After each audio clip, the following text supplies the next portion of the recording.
Hello, everybody, and welcome to PRA Network on Twitch, PRA Network 2 on YouTube.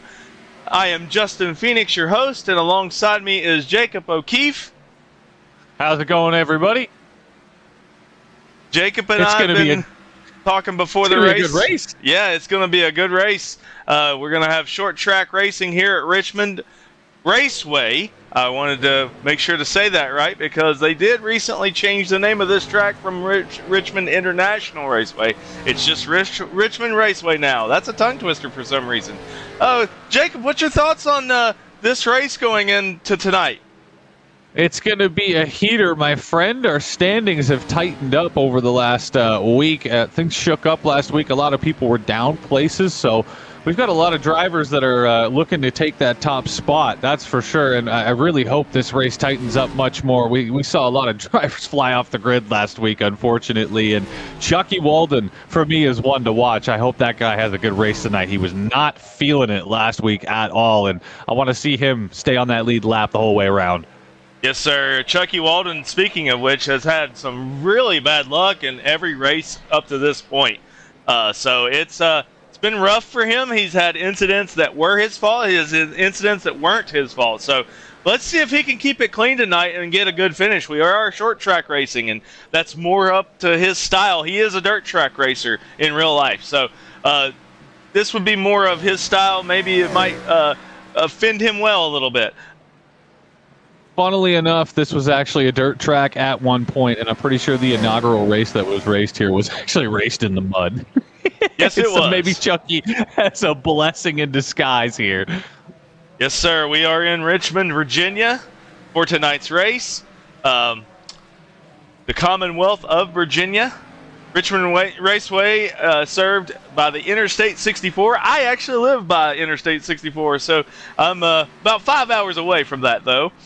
The exact capacity of Richmond Raceway is unknown, according to 2024 Richmond Times, but the capacity is estimated of 50,000 fans. The last recorded capacity was at 51,000 seats, which was in 2018. So we can set 50,000 people in this super stadium, basically. I would pay to have a ticket here. Listen to the cars roar. Absolutely, my friend. Oh, there's our first one. Yes, sir. And so I just wanted to say this.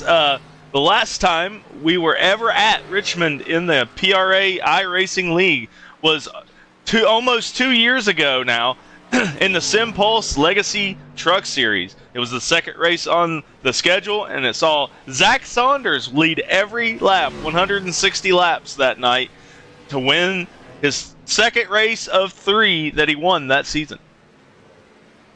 Interesting point here as well. Rodney Roberts, Thomas Coonan, the only 2 drivers returning from that race to this one as well. Only 2 PRA drivers at least. Everybody else here is new to PRA since then. I mean, it has been quite some time, but even still, it's hopefully we see some green flag racing all the way through. We've been pretty lucky the last couple of weeks, Justin.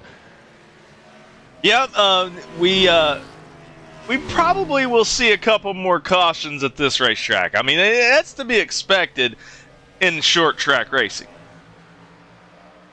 Tempers are going to flare, my friend. This track's known for it. We saw a couple of heated exchanges, I believe, through last week. Luckily, the broadcast keeps them off, but it should be really interesting to see if things go south at all during this race. It's going to be a heater. Yes, sir, and as per usual this season so far, we have Jacob Schneider on top of the point. He is the leader again in practice, 0.05 of a second over Landon Lacey. Is this to be expected at this point, or are we gunning for somebody to take his spot? Last week, someone ran him pretty good.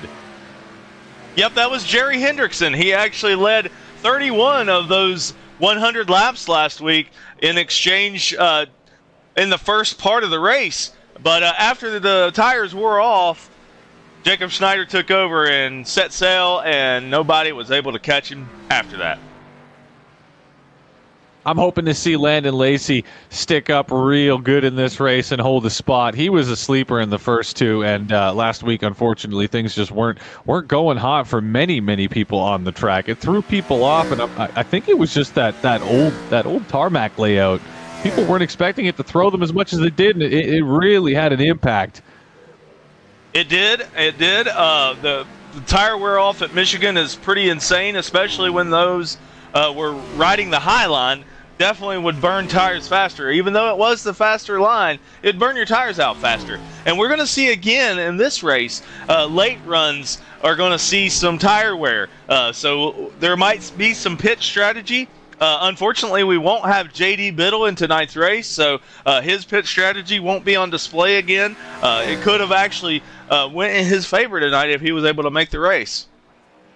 You know, I have to ask, Justin, seeing as strategy kind of played into it last week, especially with a lot of people dropping out, what do you expect to see coming into this one? Jacob Schneider holding that top spot comfortably, and who are we going to see in that pressure spot?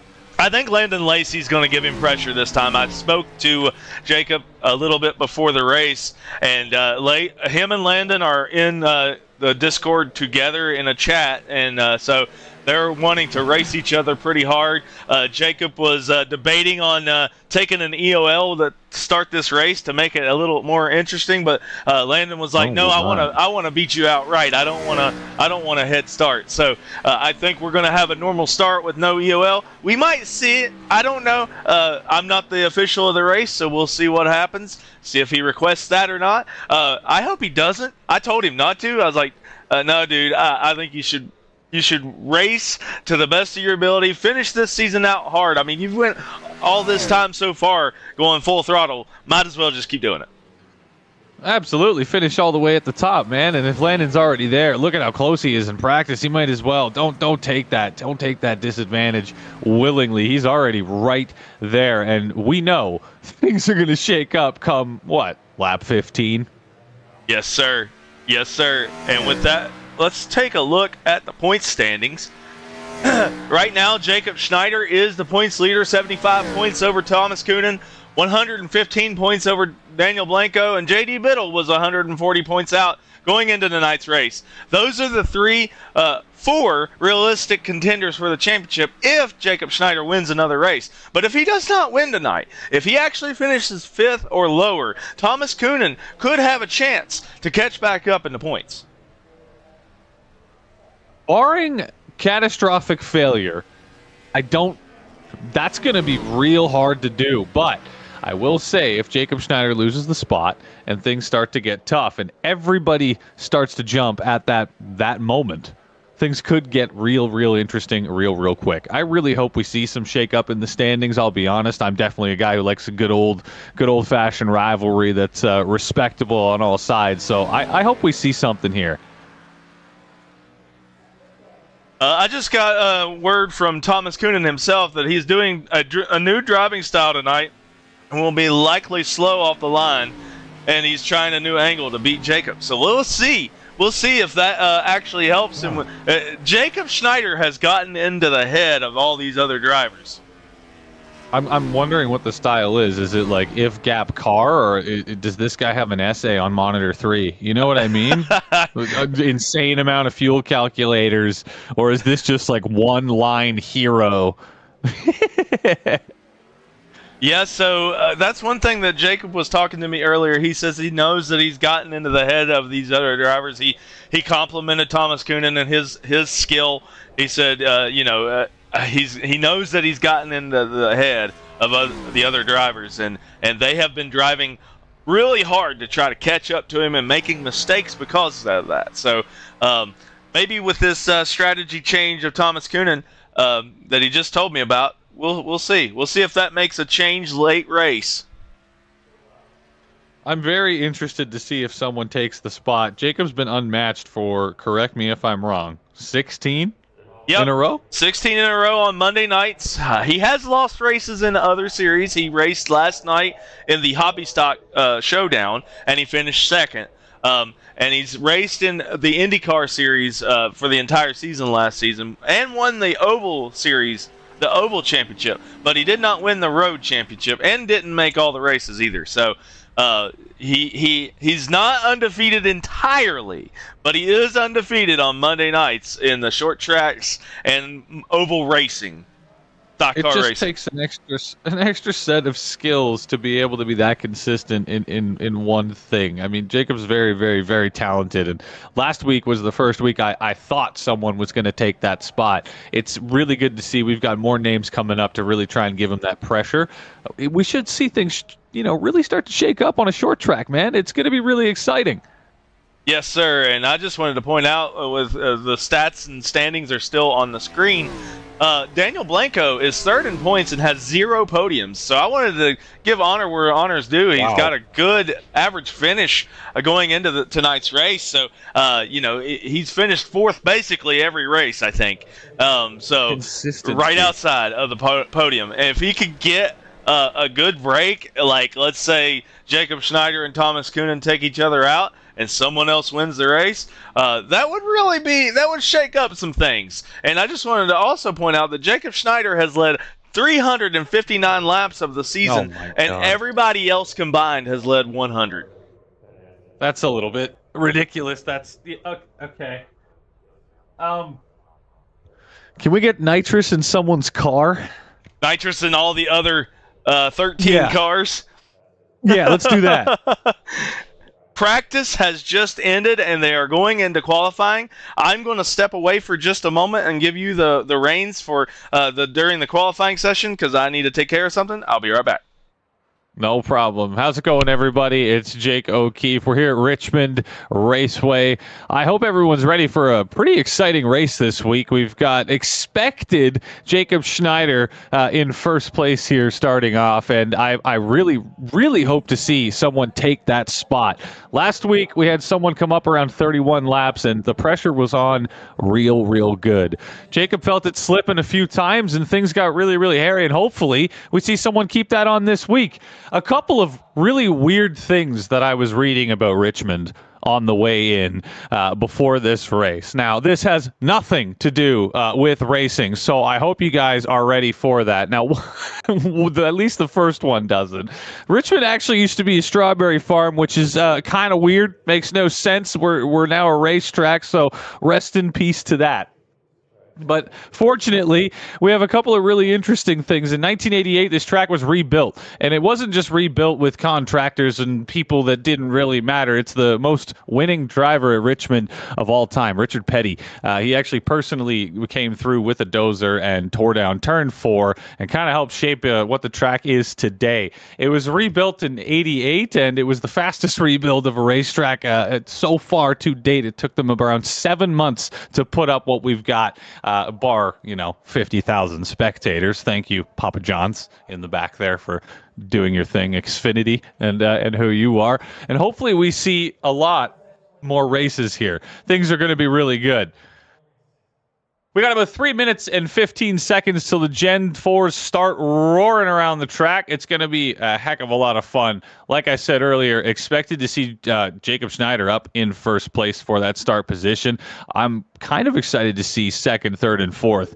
As Justin was saying before, if we see Blanco come up in some kind of Hail Mary and really start to shake up this order, we could see him shake up the point standings as well, which would be very interesting. We also, like I said, had a run for it last week, and hopefully we see something as well. I'm going to step away for 2 seconds really quick. I got to grab some water, guys, but enjoy the show, and welcome to PRA. We're out here again on Monday nights. I am back here. Thank you, Jacob. And I'm reading some chat, so just give me a moment.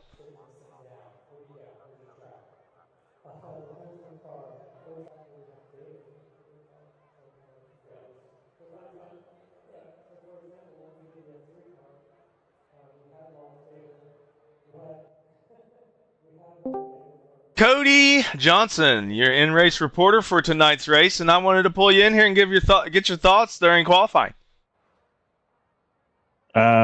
Track is really slick. Not a whole lot of grip out here. It's going to be a war of attrition, both on tires and car control tonight. And it being a short track race, it's going to be tight near the beginning with the double file starts.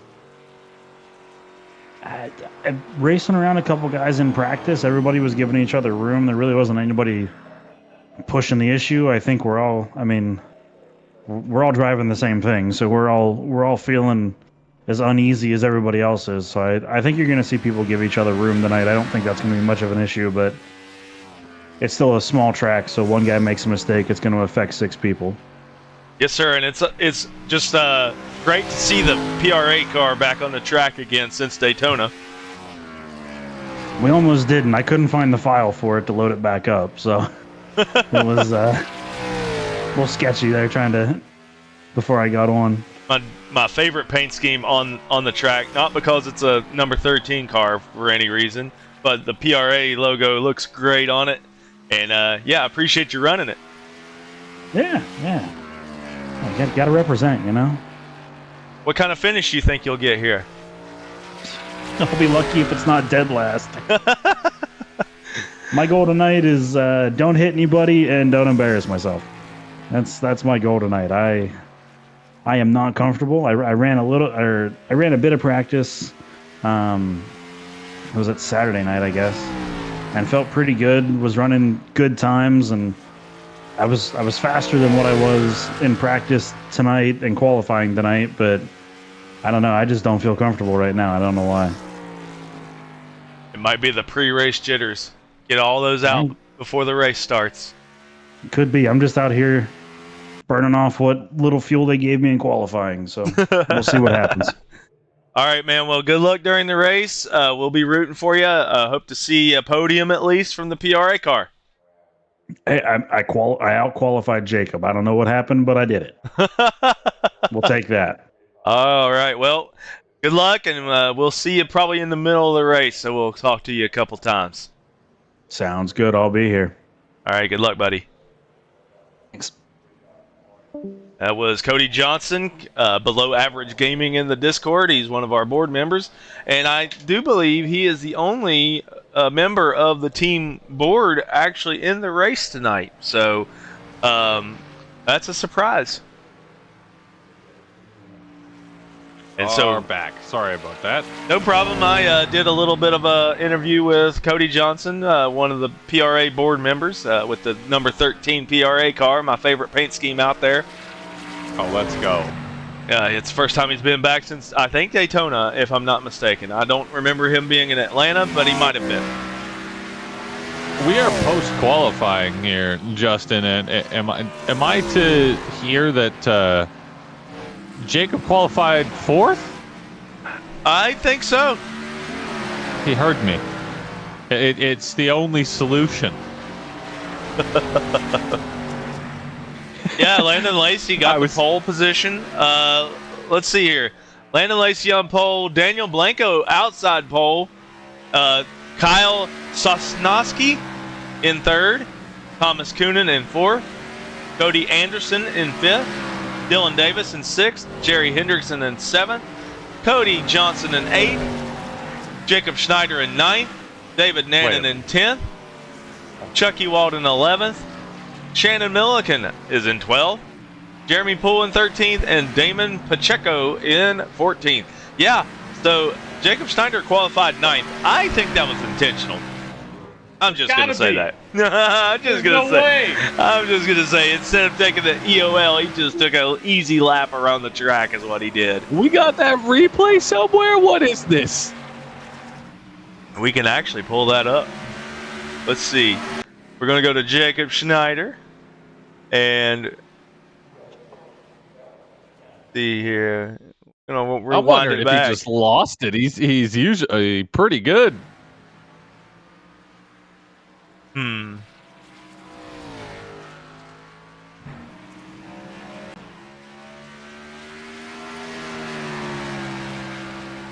22. He pulled a 22.585 on his qualifying lap. I don't know. That's all I got. That's all the information I got right now.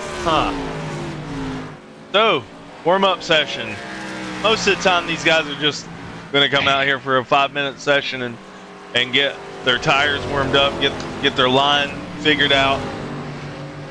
It's not, not a whole lot of time to get going. I would use this time if I was a driver just to get myself familiar with the car, get myself familiar with the track, how other drivers are respecting each other, who's really trying to push it and who's not. It's a game of poker right now. Yep, and I'm just very impressed with the second place qualifying by Daniel Blanco. Yeah. And I just said before the broadcast he hadn't had a podium yet, so this might be the time. He might be a short track racer. I'm really hoping we don't see Jacob Schneider get caught up in a pack here and end up with some kind of absolutely ridiculous position coming off lap 1. We shall see. We have 1 minute before they start their engines. Who are your picks for tonight's race, Jacob? Okay, well, I mean, listen, I went over what I thought was going to go down beforehand, but things have certainly changed in the last 2 minutes. So, barring Daniel being able to he is comfortable in these cars. This is his favorite thing to do. This is what he loves to do, and the man is defensively aggressive. If he's able to hold it in second and maybe push it to first, I could see him taking a defensive position and really trying his best to keep it there for the rest of the race. Okay, as he spins out, he's not really doing me any favors, but the commentator's curse will live on, my friend. I'm thinking if Blanco can do that, things will go well. I want to say top 3, in no particular order: Daniel Blanco, Landon Lacey, Jacob Schneider, wild card Thomas Coonan, and take out whoever you want. Sounds good to me. We shall see. That's what I'm thinking. It's a short track, man. Tempers are going to flare, and these guys want to race hard. And the warm-up session is ending. We're getting ready for green flag racing here at Richmond Raceway on the iRacing service, PRA Grid Finder Nostalgia Series, and the Gen 4 Cup cars from 2003 to 2008.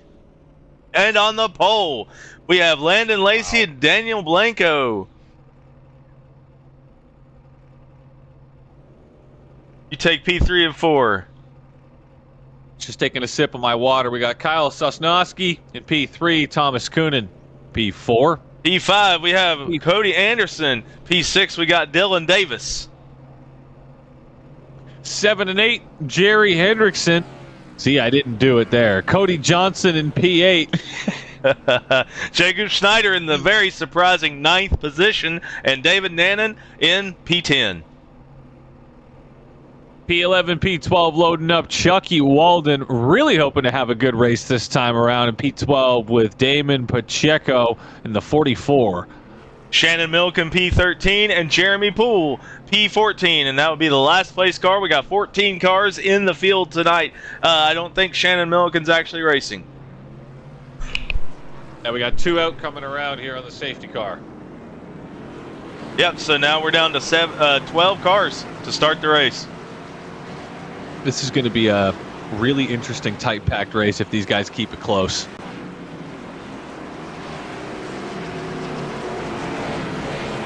Landon Lacey, Daniel Blanco, Kyle Sosnowski, Thomas Coonan, Cody Anderson, Dylan Davis, Jerry Hendrickson.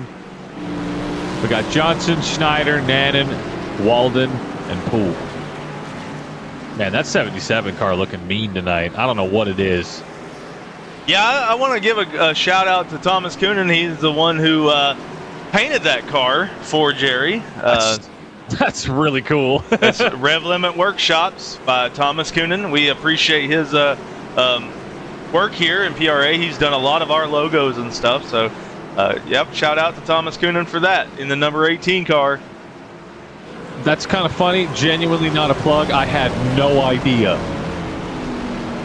So it looks like the 24, Landon Lacey's going to do the DuPont scheme tonight. The Grid Finder car in the 57, that's Daniel Blanco. The 7 white car, that's Kyle Sosnowski. We got Thomas Coonan in 4th, and the pace truck is off. We're going to go green flag racing here at Richmond Raceway. It's a go. All Things right. are shaking up immediately.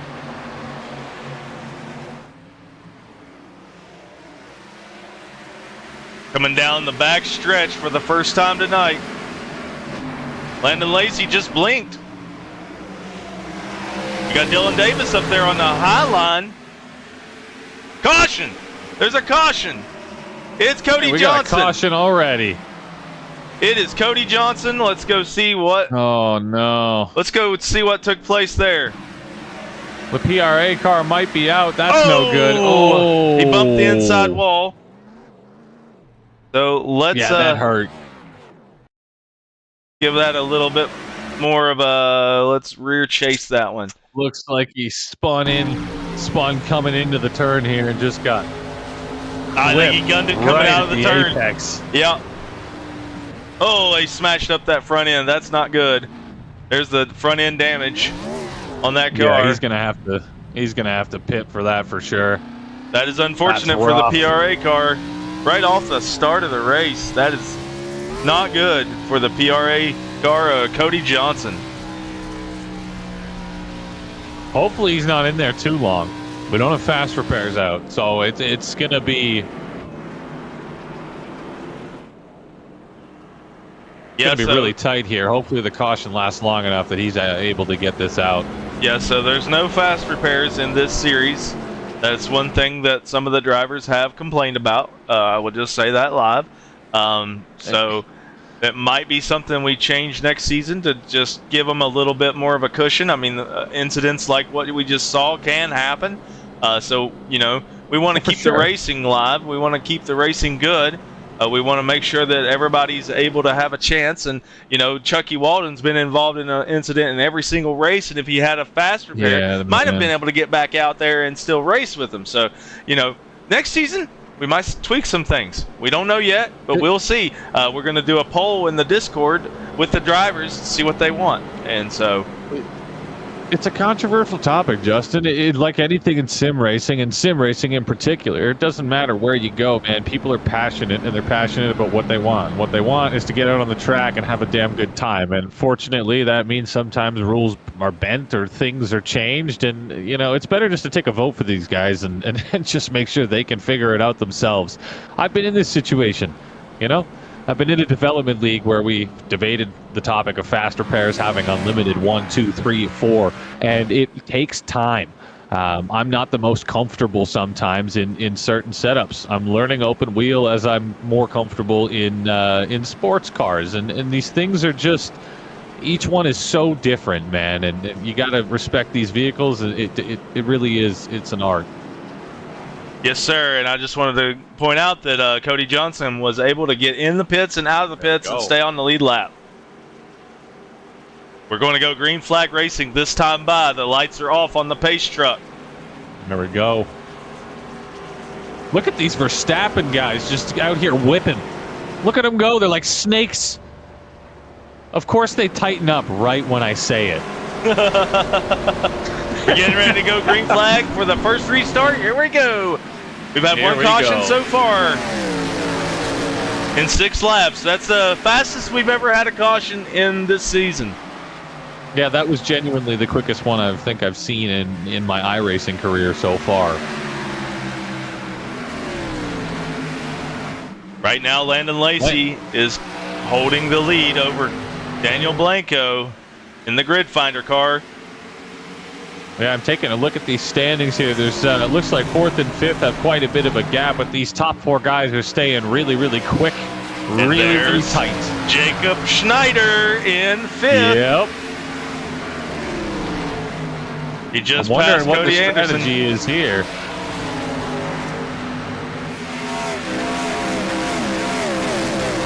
Man, those cars sound so good. I know sometimes I don't even want to talk, man. When they're roaring like that, there's almost no reason to speak. We're going to ride on board with Jacob Schneider himself, the points leader. He is looking at the back bumper of Thomas Coonan. Now we're looking to see Jacob Schneider probably ride a draft as hard as possible and look for an opportunistic place to maybe take that spot or two. I mean, the guy started in, was it 9th, and we're already up to 5th. He's clearly been driving hard off the line. He could continue that trend. Right now, it's tightening up really, really quickly between Oh, there's a fourth and crash! fifth. It's We were Jerry at almost- Hendrickson. It's somebody else right there, the 53 of Cody Anderson, I Oh, believe. no. Oh, That's my the God. second caution of the night. He can't see a damn thing. There's one he's seeing right now. Oh, how are you getting around the track, Cody? That is unreal. So we're going Look at him go. We're going to have to see what happened there with Cody Anderson and Jerry Hendrickson. Yeah, caution. I think so. We're going to That's run wild. it back in slow motion here, see what happened. Jerry's in front of Cody. And we're going to play it in full speed here just to see what happened. Oh, what happened to Jerry? Oh, I think he got loose on the straight. I'm going to look from his perspective. We're going to see it from the chase view here. See what happens. Oh, yeah. He got loose coming off the turn. The car came out from under him, and Cody Anderson had nowhere to go. No time to react. There's nothing to do there, man. That's just really, really unfortunate. Cody handled it. I have experience with that in my 2016 Nissan Altima doing 80 kilometers an hour, not 100 and whatever the hell that was. So good on you, Cody. I'm glad you stayed safe and kept the car going on that, but my God, that's real unfortunate. Yeah, the bumpers are flopping on all those. That is unfortunate for the fifth place car, or sixth place car in the points. Jerry Hendrickson has really been mounting a comeback, but this is an unfortunate turn of events. That's the first incident he's been in the entire season. We've had 2 cautions in 13 laps. Short track racing is hard. This is one of these races that I said to myself, patience, Jacob. It's going to take time. It's going to take time. Yes, it is.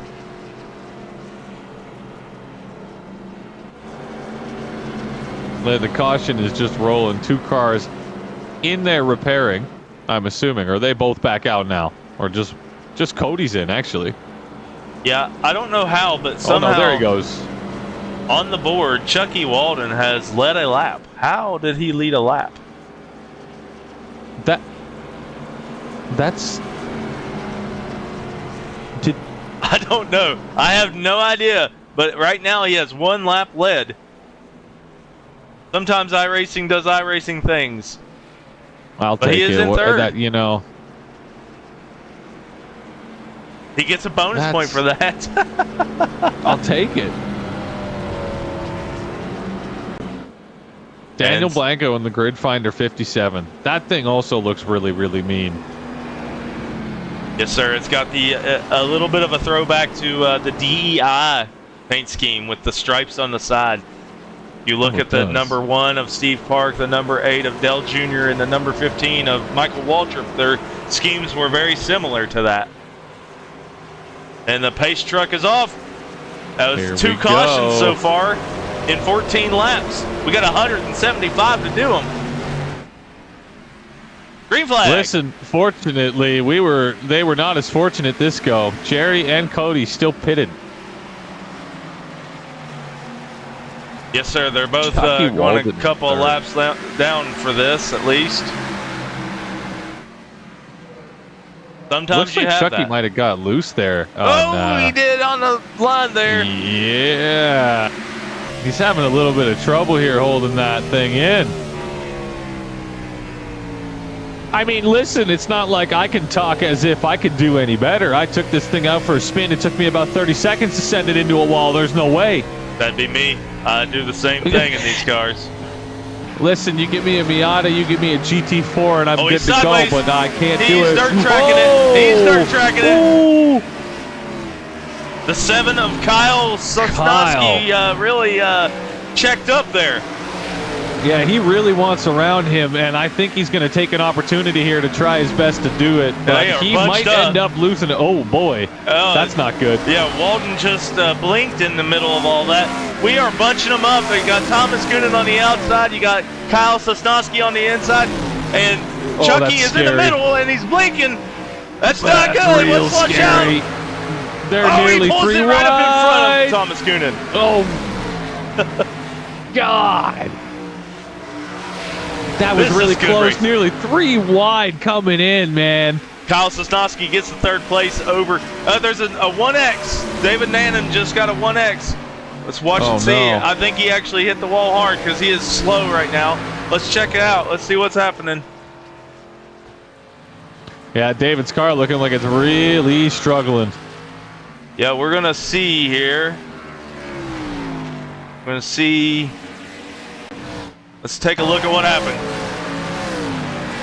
Oh, yeah, he got it just in the lost grass. it coming in. Okay. Okay. He just lost it coming in. Got that Yep. off-track 1X. He sure did. Let's go look at the leader, Landon Lacey. But you know what? Let's look at Jacob Schneider. He's taking third place from Kyle Sosnowski. We got a battle going for third and fourth here. Blanco staying comfortably in second right now while this is going on in his rear view, and maybe he's hoping for the almighty caution from these two. It could happen. I mean, Kyle Sosnowski's new to the series. We don't know his driving style yet, so it could mean anything. I will say the all-white car is very daunting in the middle of everybody's paint schemes. It is. And Schneider actually pulls back behind Sosnowski. He does. Intentionally, possibly for a draft, or I'm not really sure what that was. He might have backed off due to aggression or defensive driving there. That 81 Square D car looks good, though, on that track. Yeah, it certainly does. That dark blue, you can't go wrong. A couple of weeks ago, he had the AT&T logos. Him and Landon, his teammate, both was running the scheme. But they've opted to switch their schemes again. Unfortunately, his car blinked and he switched to sponsor. I gotta give some shout-outs right here to Landon Lacey. Right now, he has 22 laps led. The only one that he has not led is the one that apparently Chucky Walton somehow led. I'm still confused about that. And, you know, it's funny. I saw it happen on the scoreboard. It was quite literally the lead lap, like the very first lap of the race. I'm not sure what was happening. I remember yelling out, I went, Chucky? Yeah, so I think we see that sometimes in iRacing. Sometimes they just kind of do some wonky things. And we got a battle here for third. Jacob Schneider and Kyle Sosnowski are still going out of here. He's finally And caught up. He's going to try and squeeze him. They are battling, but at the same time Bringing catching him back Daniel. down. I'm not sure if Daniel's trying to hold him down here or if it's quite literally a battle here between all three, or very sure. Oh, that looked like it might have been contact. They're almost kissing doors there. It was not enough for a 1X, so it must have been a 0X at the most. Oh yeah, they're not going to get that 1X unless one of them spins out on post contact. If they just keep it clean and continue bumping doors, they'll stay good all the way through. Short track racing requires that sometimes. Just you lean in on the guy you're passing. I mean, it's kind of that's our short track league. Yeah, our short track league sees that a lot. Did you see that clean move? Jacob Schneider saw the opportunity right off one of those entries and exits to get in behind Blanco on the draft and just sent him in. And he's going to make the pass so for second. Smooth. Yeah, it's not even a contest right now. That's unreal. When he gets comfortable and his tires are warm, it's gross. It is, and now the only person that is in Jacob Schneider's sights is his teammate Landon Lacey.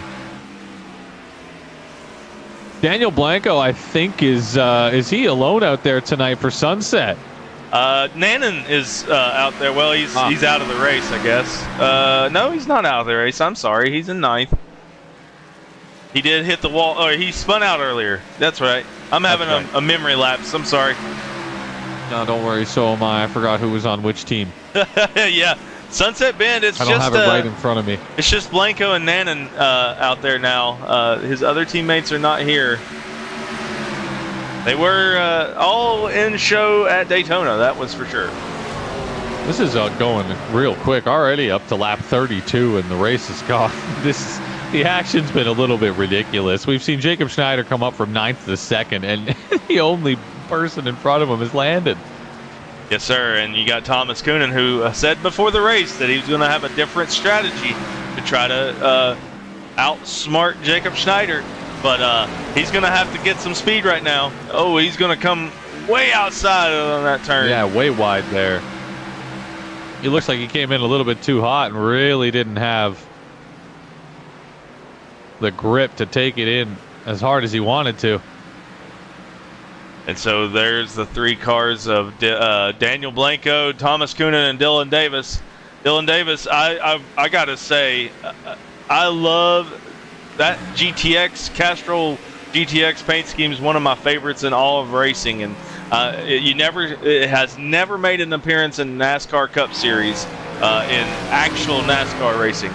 It would have been nice to see this paint scheme right here in real NASCAR. We just got to get an insanely Italian driver to drive for NASCAR, and that'll be in within 35 seconds. Yes. And so now we see Chucky Walton has fallen off down to 7th.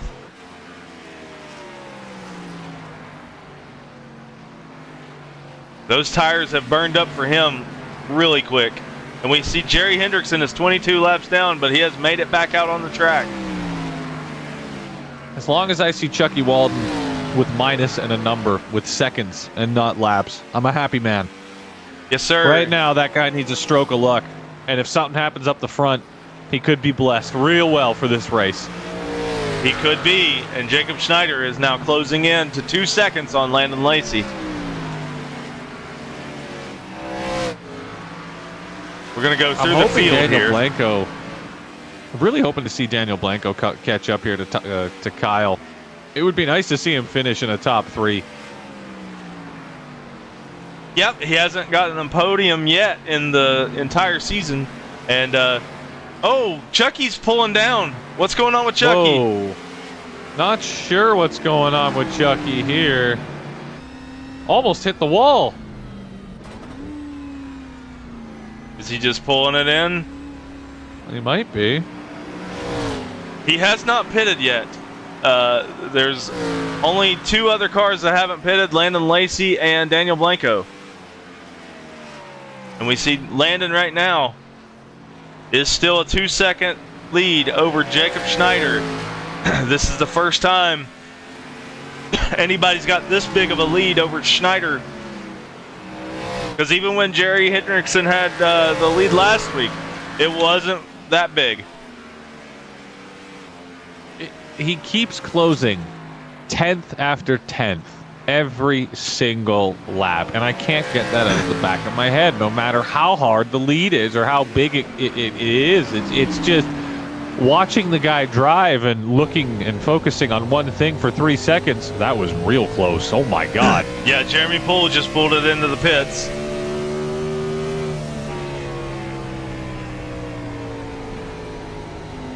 He's just too comfortable. So smooth on that throttle.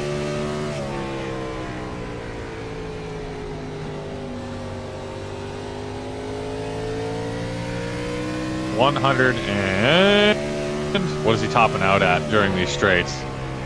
Looks like 142 miles an hour. Just ridiculous. There's a caution. There's a caution. Oh no. Oh no, it's Chucky. It is. No, wait, no, he was in the pit. Please, Chucky no. has a 2X. Let's see what happened here. He spun it out. Oh, why the Almost two? saved it. Almost saved it. Oh, just lost He was right in front of everybody, and it just threw a caution immediately. That's caution number 3 for the night. That's unfortunate for Chucky Walden. Short tracks are brutal for that. Real brutal for that. This is officially the most cautions we've had in any race this season. And Landon Lacey is going to the pit. They are all pitting. All the They are all lead left going cars. to the pit. This is going to shake things up now. Single one of them. Let's see who gets off pit road the fastest. All right, Justin, fill me in here on pit strategy on Richmond. Are all these cars going tires and fuel? Could we see a combination of the two, or what do you think is going to happen here? I think there's going to be a combination of tires and fuel, 2 tires and fuel, and even, that changed to a different camera angle there. Sorry. I would not go just fuel. That's what I'm going to say. Okay. And Schneider's going to beat, no, gosh! Dylan Davis wins the race off of pit road. Yes, he does, and that was real tight. I'm wondering if Schneider just backed off. Is Dylan... I think he's giving it back. Huh. Did he speed? Did he speed on pit road? Is that what happened? He might have got a flag. I'm not 100% sure. It didn't my show overlay anything. is not doing me any favors. Yeah, it's not showing me anything. Are you in the sim? Unfortunately, no. Oh, okay.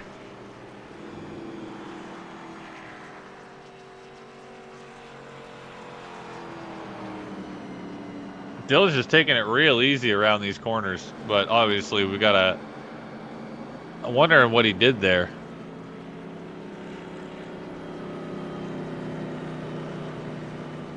I don't know. I'm trying to figure out. I mean, it looked like he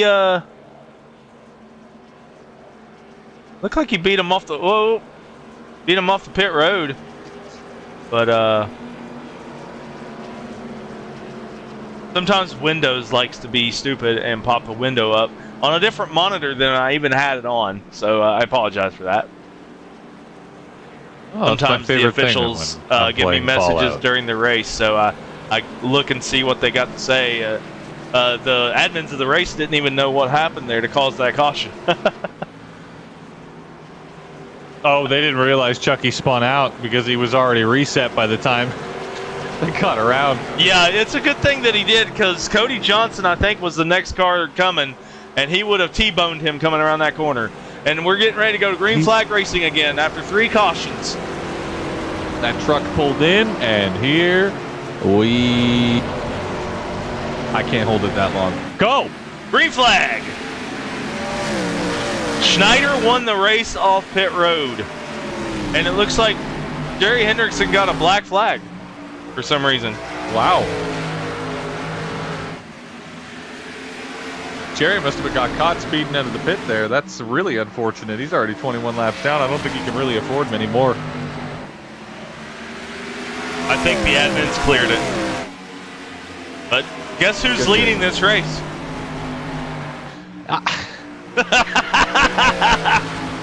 I like... You know when you're watching Le Mans and the announcers start singing? I'm getting to that point. Like, we need to come up with something 2X, there's a to caution. distract ourselves. Oh, here we go. What happened to Kyle It's Sikorsky? Kyle. Let's Our go. newcomer to PRA this week, unfortunately, just 2X. Oh, did what he spun others it have out. done and spun it coming out of turn number 4 on the straight. That is That's unfortunate. wild. He didn't hit anything, so he can pit and he'll be all right. He'll have new tires. He'll have to come up through the field cleanly.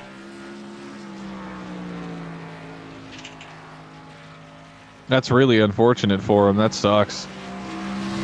And that is a short track racing. And so Schneider has assumed the lead in this race. Is now led 6 laps. Once again, the guy is just unstoppable. Man, Thomas Kunin's car, holy. Damn. Thomas is able to make his own paint schemes, so it's really cool. He can make a bunch of them.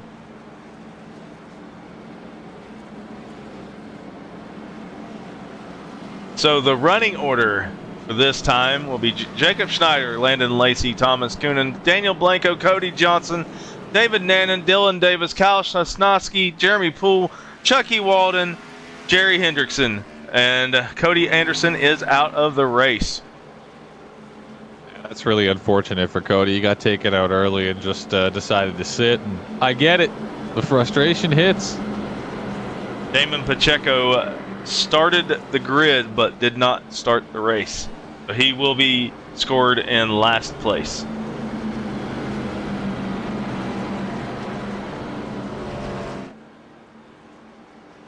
There's been times where I went out to qualify and then said, you know what, maybe it's best I sit. Yeah, I've done that.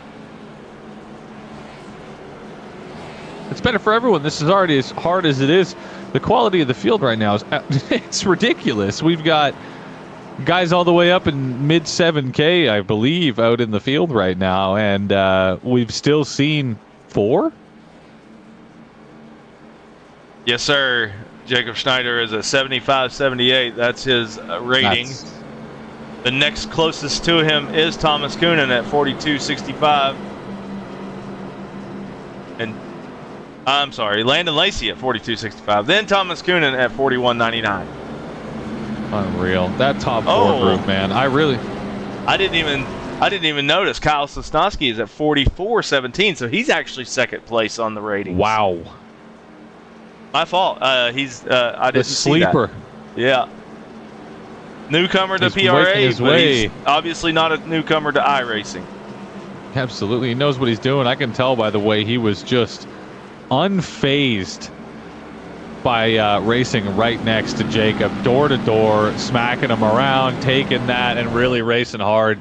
It was cool to see the competition really get played out. So I'd be good to see Kyle up in top 5 by the end of the race. We're getting ready to go green flag racing after 4 cautions. That's 4, right? Yes, that is 4. I had to Green count. flag. Here we go. And so the inside line is lap cars, and that will be Jerry Hendrickson and Chucky Walden. We're going to watch the field back through here. Watch them fan out. Some like the middle line, like Cody Johnson. It seems that he likes the middle line here at Richmond. That 21 car came in screaming on Cody. These are amazing paint schemes. Now we're going to have to watch as Kyle Sosnowski works his way through the field. Like I said just a bit ago, he's looking like he's a really comfortable driver. He's also comfortable in that aggressive position. I would really like to see him work his way up. I mean, it's going to be tough as it is right now, but 120 laps to go. With this amount of cautions getting thrown out, you've got plenty of opportunity. Yeah, I just want to reiterate, this is the most cautions we've had all season long in one race. And we're not even done. We're only 57 laps in. But, you know, it's a short track, and I assumed that this would be the case. The only short track on the season. Right before the race, we said tempers might flare, and it might be a long one. Yes, we did. And right now, Schneider's not pulling away from Lacey that quickly this time around. No, he's not. And I'm also noticing that 3rd to 4th gap is staying pretty consistent as well. Thomas Coonan and Daniel Blanco are pretty well right within 0.2. This is good racing right here between Thomas Coonan and Daniel Blanco. One thing I admire about those guys is they know how to keep it clean pretty well all the time. We've seen Daniel, Jacob, and Landon almost get involved in a giant wreck. I believe it was race 1, if I'm not mistaken, Justin, when David Nannon, I believe, nicked someone right on the back end in one of the cars. And these guys have always kept it clean, and the avoidance, their ability to react is top tier. Yeah, we've been seeing some really skillful racing this whole season. I mean, again, this is short track racing. It's a little different monster with these Gen 4 Cup cars. They have 700 horsepower under them. So when you come off these corners at 100 miles per hour, there's a whole lot still to play with these Gen 4 cars. we're sitting at 800 horsepower. These things are squirrely, and they are not easy to hold. No, like I said earlier, literally 40 seconds into my practice with one of these things, and I was in a wall. I loaded up the street stock right after and said, you know what, I'm just going to sit here for a little while. And these cars will go to about 10,000 RPMs. We might be able to see the RPM gauge here on Daniel Blanco's dash. He's right at 9,000 right here, almost 10,000 going into turn number 1. And they just scream. He's looking for that spot on Thomas now.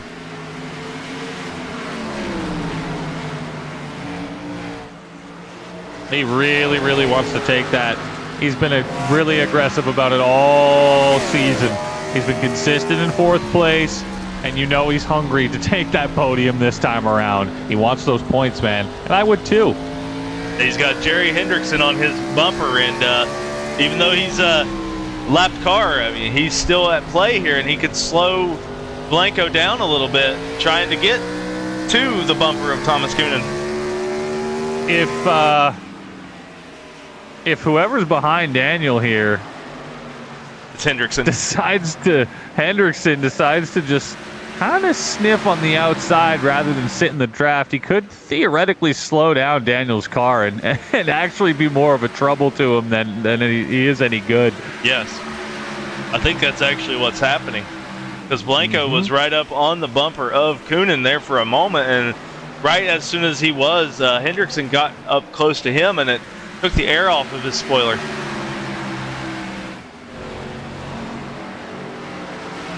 We're going to look at Kyle Sosnowski. Going to ride on board with him. You know, we said he was going to climb through it. I believe he came back in after the caution in 7th, and here we are in 5th. Yes, sir. Didn't take long. Catching up to Coonan and Blanco. Yeah, he's quick.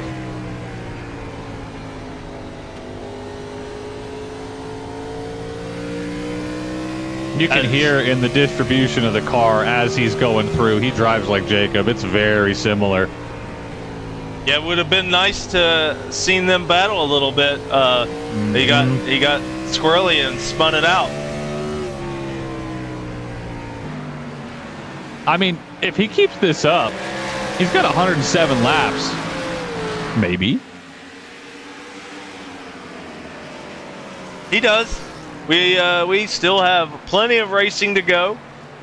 We've only went 68 laps so far. Currently at the moment, I think we are on our longest stretch of green flag, hopefully. Let's keep it that way. If anyone's got some really nice raw cedar around, give that a good knock for me. We got to keep the good luck rolling. Hendrickson's still sniffing the inside.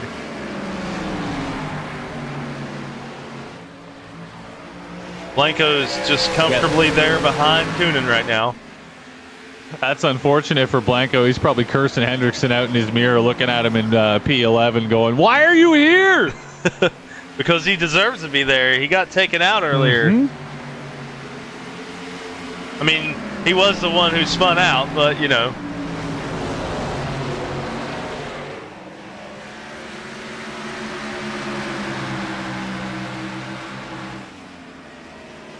Right now, this battle is the closest battle on the track.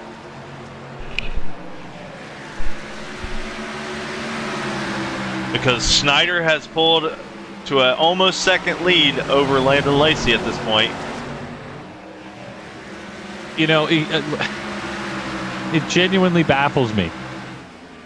I try and say stuff about it every single time I hear how far he keeps bringing his lead up and up and up and up, but come on. From 9th to that, under 4 cautions. Looks like Dylan Davis has pulled it into the pits. Lap 72 for him. Chucky Walden's in there as well with him. We could start to see more of these lead guys decide to use some pit strategy to make up some seconds. I'm curious what Daniel's going to do, because he strikes me as the kind of guy that could get aggressive with a pit exit or something like that to do, you know, really make up those tenths. where it matters. Like I was saying last week, Justin, there is a little bit of a move that you can pull, and if you're on the broadcast and listening, load up a practice and give this a shot. If you turn off your pit limiter in those settings in iRacing, you can sit about 1.5 to 2 kilometers above the pit limit speed, or just oh man, that was close. That's contact. It was. Blanco really wanted to squeeze him going down there. He's trying to show that he wants that spot back. You could see the experience in that move, though. He didn't just dump Blanco. He just gave him a little nudge and got him loose going into the turn. That is how you make passes in short track racing if somebody won't let you around. Listen, man, it is what it is. Racing is racing, and I'll say damage on, especially in NASCAR, man. When you're bumping doors like that, that's just part of it. Endurance racing and NASCAR have that in common. Now Kyle has got Thomas Coonan in his sights. I said earlier on, Blanco's really comfortable being defensive, and I think that right there, the skill that Kyle used to get around him, while it's, if you look at it and it's dirty or not, I think that's besides the point. It's still a skillful move from both drivers to be able to have that happen and continue on the track without a caution. It's just top tier. Daniel's so comfortable in that defensive position, and you can see the skill of Kyle coming through and getting to the point of frustration and saying, you know what, I'm taking the chance. He's really good at being defensive, and I don't have a choice. We're just slowly reeling in Thomas Coonan into Kyle Sosnowski's sight. And I want to point out that Blanco is now in the clutches of David Nannon. Maybe these two guys on the same team use each other here to make up as much time as they possibly can. If they can stick their cars together, they might get some ridiculous speed going. We're just seeing the speed of Hendrickson here, too. I mean, it's unfortunate that he spun out and lost 21 laps, but this really hurts him in the points. Henderson is currently thinking about pulling a Tony Stewart.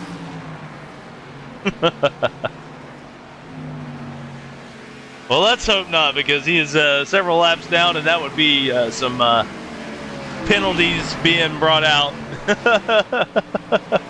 We don't want to have to do that. We went green all season long, but this could have been a battle right here for fourth. Hendrickson's a really talented driver too. The guy knows what he's doing. It would have been a really healthy battle going in.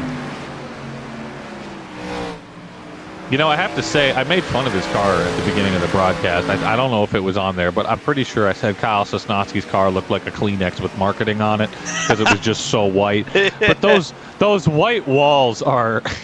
I have such a soft spot for them. The rims in white and white walls on the tires look so good. I know it's just writing, but when it's ripping that fast, looks real good. Actually, yellow, my bad. Yeah, he might be in search of a sponsor to put on that car. That's true.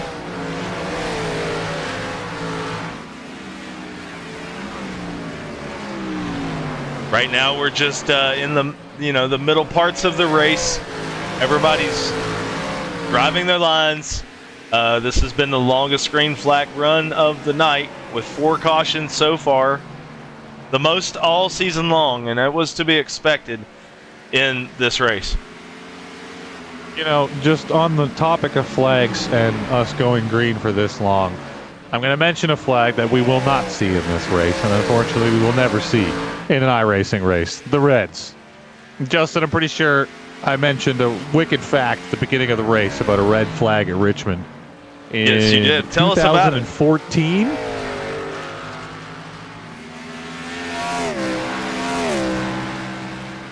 Excuse me. 2014, folks, right at Richmond Speedway. One gentleman decided it was going to be a really, really, really interesting day, and not just for himself, but for everybody at the track. Took it upon himself to climb over the barrier and sat right on top of the catch fence. His name is James Clear, and the guy is legendary. He got arrested. I mean, naturally, you're going to get arrested for doing something like that, but his response was even funnier. Kind of got asked why he did it, and he just looked at everybody and went, well, Caution. listen, it's my birthday. And with that, we get a flag. We get a caution, so let's see what happened. Jerry Hendrickson has a 4X, and so does Thomas Coonan. Whoa. Oh, no. Jeremy Poole does, too. What in the world? Oh, my God. What in the world just took place? Let's see. Jeremy Poole spins coming it around out. T. Wow, okay, In front so of the he leaders. spins. He's Thomas right in the Coonan race. slams him. Hendrickson slams him. Oh, that is unfortunate for Thomas Coonan. There goes his race. That's He's a goner out. for Thomas. Yeah, he's out. He's already logged out of the... That is unfortunate. The lapped car spinning in front. I mean, you don't want to see that. No, that's really unfortunate, man. There's not much you can do there either. I mean, he spun out real hard. He tried to catch it, and his car just right here tries to give it gas, and he just doesn't have enough. Thomas Coonan had the strategy. He had the strategy, buddy. I mean, he was matching the lap times of the other drivers, and he had it going. And so we're not going to see that tonight, unfortunately. A battle between him and Jacob Schneider. That's it for him tonight. He was really, really, really consistent all race too. That was just really unfortunate. That sucks, man. That hurts. That's caution number 5 for tonight. I'm about to go get myself a bag of chips. We keep this up. Man, that is unfortunate for Thomas Coonan. He had a good race. He had a good strategy. He was primed to make a battle with Jacob Schneider by the end of this race. It's just not going to happen, though. No, I had something similar happen to me when I was trying to get used to this game and in sports car. Coming from playing what I would consider arcade racers coming into this, it's just a completely different world. And I just kept getting yelled at by guys because I really couldn't figure it out. The amount of skill it takes to keep these things on track, and especially on a short track like this, it's not easy. I don't touch these cars with a 10-foot pole. To be able to do what these guys are doing is really, really hard. And even when stuff like this happens, yeah, it's unfortunate, but it's part of the sport, even though it sucks. It does. It does suck, and it is part of the sport. And we're going green the next time by. Landon Lacey has assumed the lead. Looks like Schneider pitted. Yep, Schneider pitted, but Lacey did not pit. Kyle Sosnowski did not pit, and Daniel Blanco did not pit. And I think Bannon and Johnson did not pit as well. Green flag. Here we go. And we are off. That's a really interesting move there. You said Schneider was the only one who pitted there out of the top. Yeah, out of the top cars, he was the only one who pitted. I wonder if he can go. Oh, there's already a crash. There's a big crash. Oh, boy. I've seen that one. That's caution number good. 6. David Nannon. What took place that there? Back end that back end has got to get ripped off. That's brutal. He spins it out, slams the back right end into the wall. I'm glad no other cars were involved, thank God, but man, that's rough for Nannon. It is. It is rough. He was having a good race. He was on the lead lap. Yes, he was. That was actually the first race all season that he's been on the lead lap for that long. I don't mean that in no type of way, but unfortunately, that's not going to be the case now. He backed it into the wall pretty hard. Most cautions we've seen all season.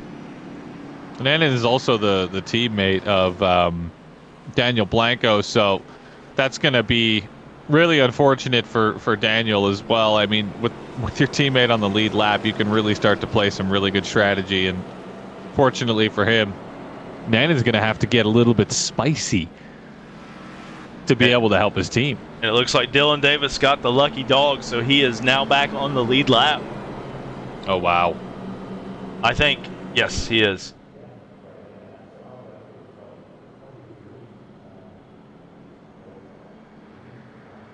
So we got 7 cars, 8 cars total.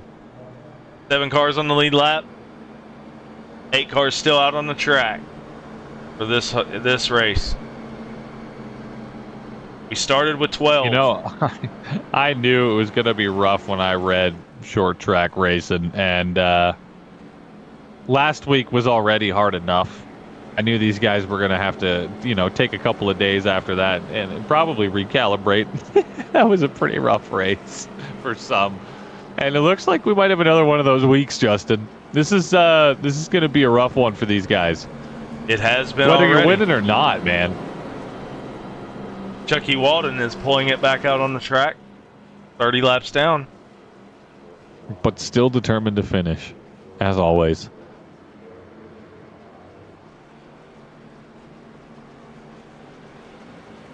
The last 2 incidents have been really heartbreaking for this race.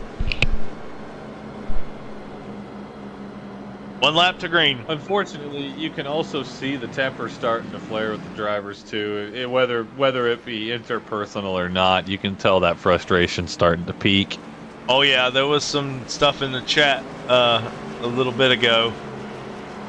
You could tell that the frustration is mounting with the amount of cautions. That's 6 now.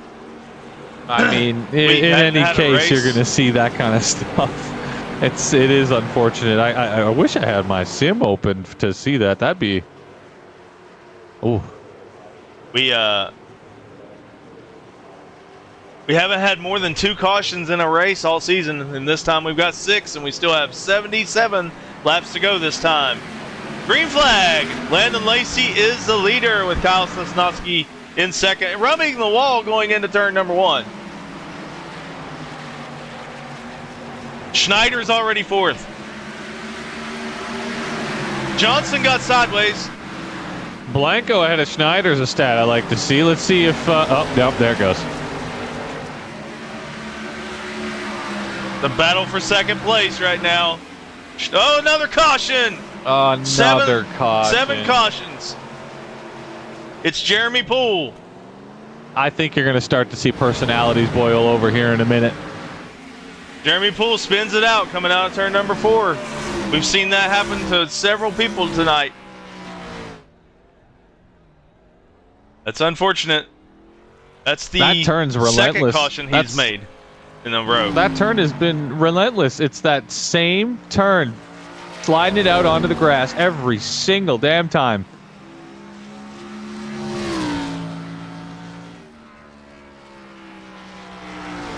Comment in the chat, in the Discord, said that it's only a matter of time to have a race like this. 7 cautions so far. Jeremy Poole, that's 2 out of the last 3 cautions that he has caused.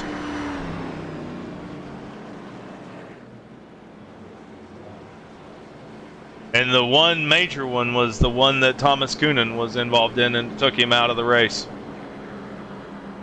The one thing I have to say to all of this is, are you not entertained?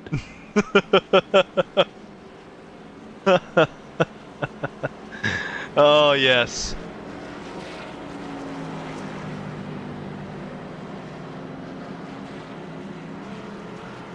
Listen, Monday nights are usually our short track nights, so we're used to some of this attrition on Monday nights, but it's been a couple of seasons since we've had a race like this, so it's bound to happen in anything. I mean, look, fatigue is always a factor. You see it in professional racing. There's always 1 or 2 in any season, whether it's, take your pick, F1, F2, F3, Formula E, stock cars, dirt. Sometimes things happen, and fortunately for us, it makes it quite interesting. But unfortunately for the drivers, it makes it for a really frustrating race. Now, you can prep yourself for this as a driver and just know that this is going to happen, and really mentally prep yourself that this is going to happen. Regardless, at some point in your career, at least a few times, you're going to see this. It's a frustrating thing that goes down. It really does suck.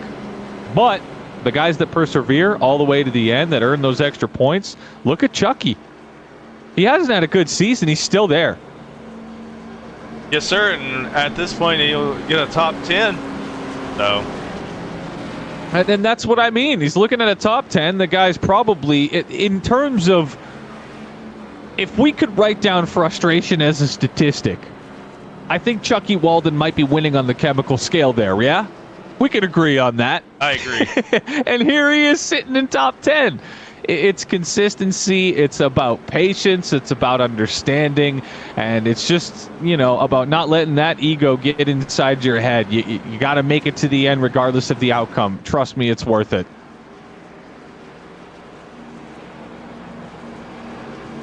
Just getting some stats for the race. We're going to go green flag, this time by 7 cautions. This would be the 7th restart of the race.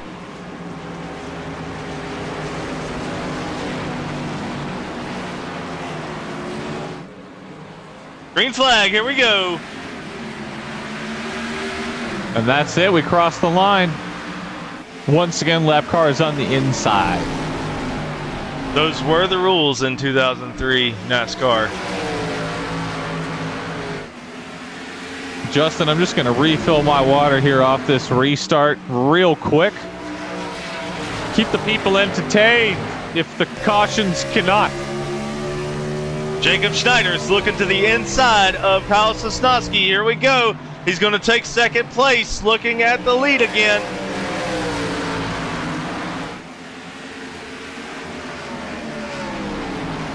Jacob Schneider, no slouch at catching back up to the lead. He pitted during the caution a couple of cautions ago, got fresh tires, went all the way to the back, which is only 7th place at this point, and is now back to second and is reeling in his teammate, Landon Lacey, who has led the most laps in this race. Landon Lacey with 57, going on 58. Jacob Schneider with 47 laps led.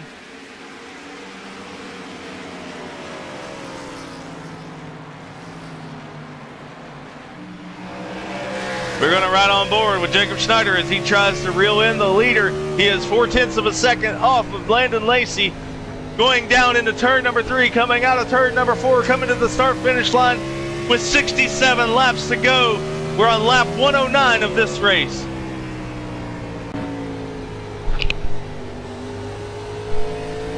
And now he's at 0.3. He's got about a tenth of a second every lap on Landon Lacey. He's going to reel him in. Now he's getting closer.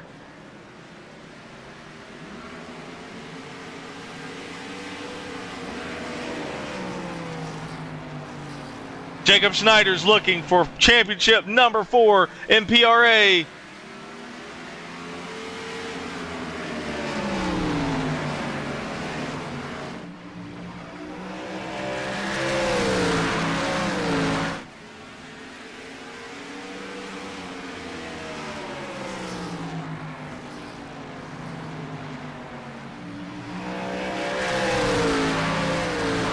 He's got his teammate right there in front of him.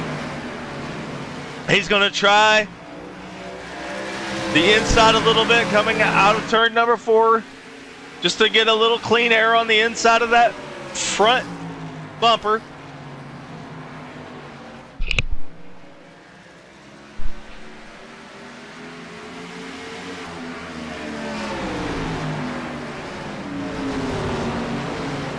Schneider's right up to the bumper of Landon Lacey in that Jeff Gordon paint scheme.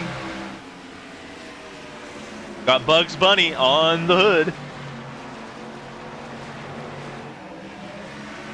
I come back and we've got bumper sniffing action on 1 and 2. This is good. Yes, sir. We're going to ride in a rear chase view. This is something you don't see in real racing yet. I'm telling you, Justin, it's not going to... If you gave me a couple of drones with open source software and access to a local LLM, I bet you I could have that up in a week. Have it lock on to the transponder of the cars. Oh, easy.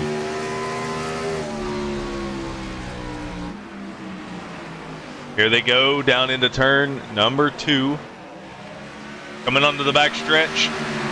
Schneider's giving him some room.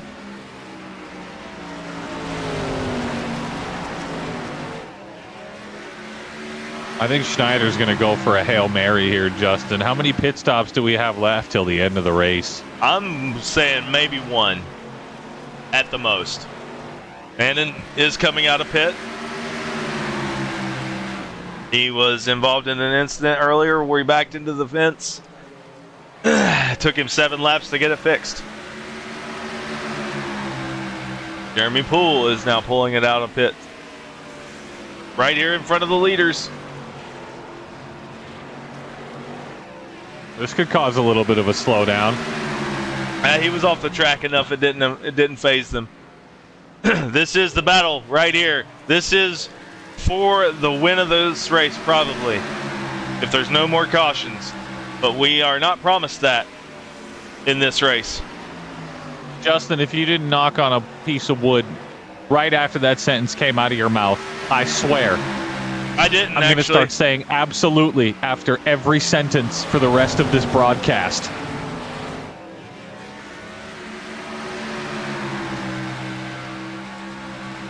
See, he's run away. He's got to go find wood now, guys.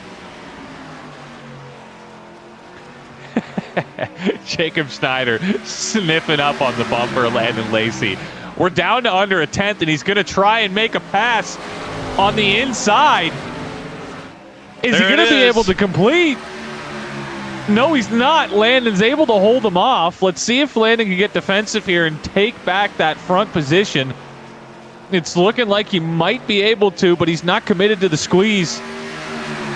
And it looks like Jacob's just going to probably drop back behind here in a second. I don't think he's got the gumption to go in for another attempt. Yeah, the inside line is the preferred line here at Richmond. The outside, there's not progressive banking here, so you're definitely going to want to stay on the inside to get the fastest line around here. But coming out to the outside wall, coming out of the turns is also what you want to do. So whenever you're side by side here, you're really slow, unless you're Jacob Schneider. Now here's the thing. Landon and him are teammates, number 1. Number 2, Landon's just saw the strategy that Jacob's got in the back of his head, which is probably going to be the default strategy for the rest of the race unless he decides to switch something up. Number 3, it's been 2 minutes since I texted somebody and said we had 64 laps to go, and we're down to 53. Time's running out, and it's running out real quick. Can Landon Lacey be the first one to knock off Jacob Schneider's win streak on Monday night? That lead has gone from under a tenth to 3/10. Sorry, the gap.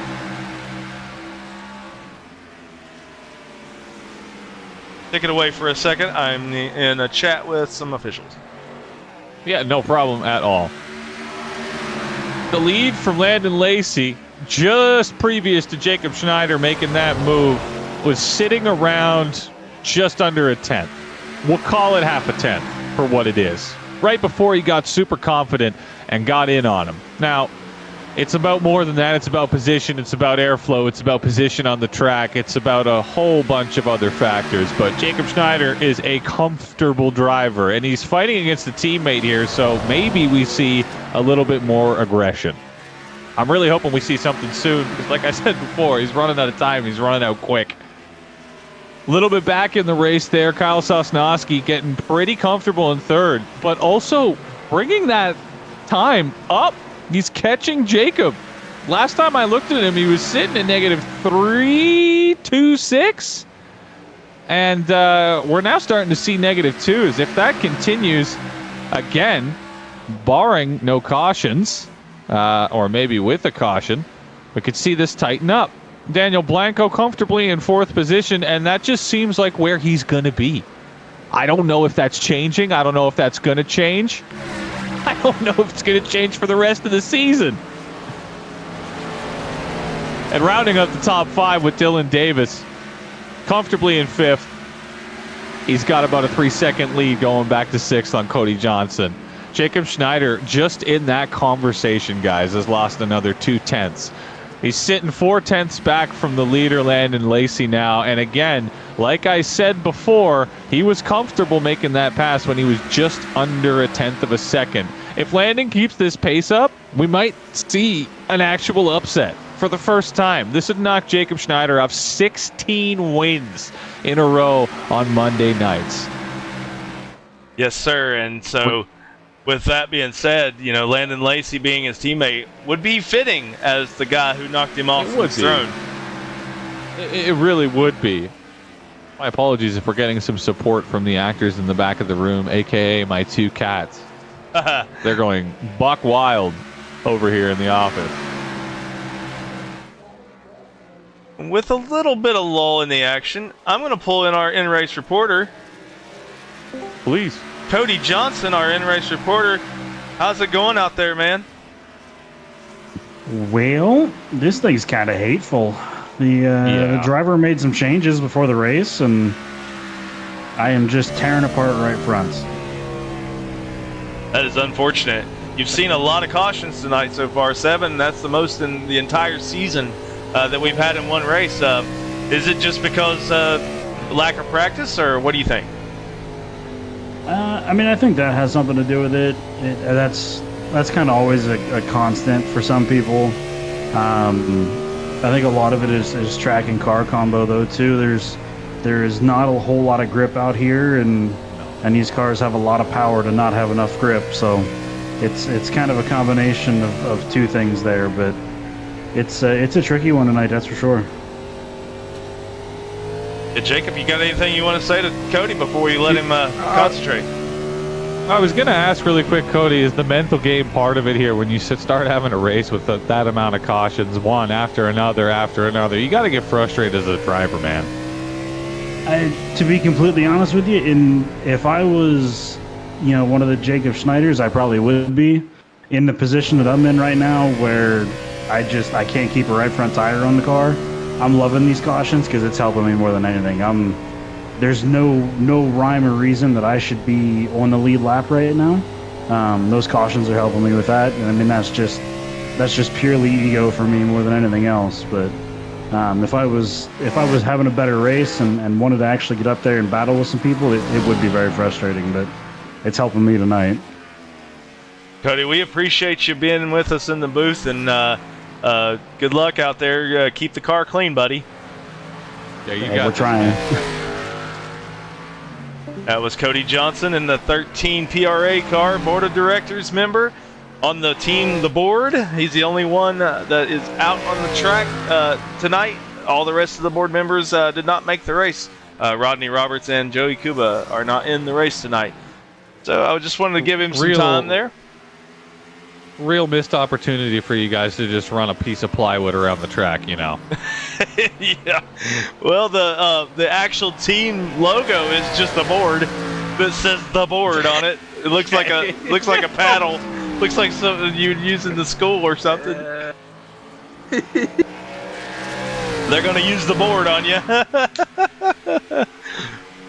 With all that, it's not the band hammer around here, right? Yeah, I've had to put out the band hammer on a few people. This lead is getting a little egregious on Landon's part. He's almost up to a second. Makes me wonder if he's burning the tires doing that, and Jacob's just kind of taking it easy. But I mean, Jacob might be just riding it in second, so you know what? I'm okay with my teammate getting his first win. Unless I missed something while I was up, are we still expecting one pit stop here before the end of the race? Maybe. With everybody, Landon hasn't made a pit stop in 48 laps, which that's okay.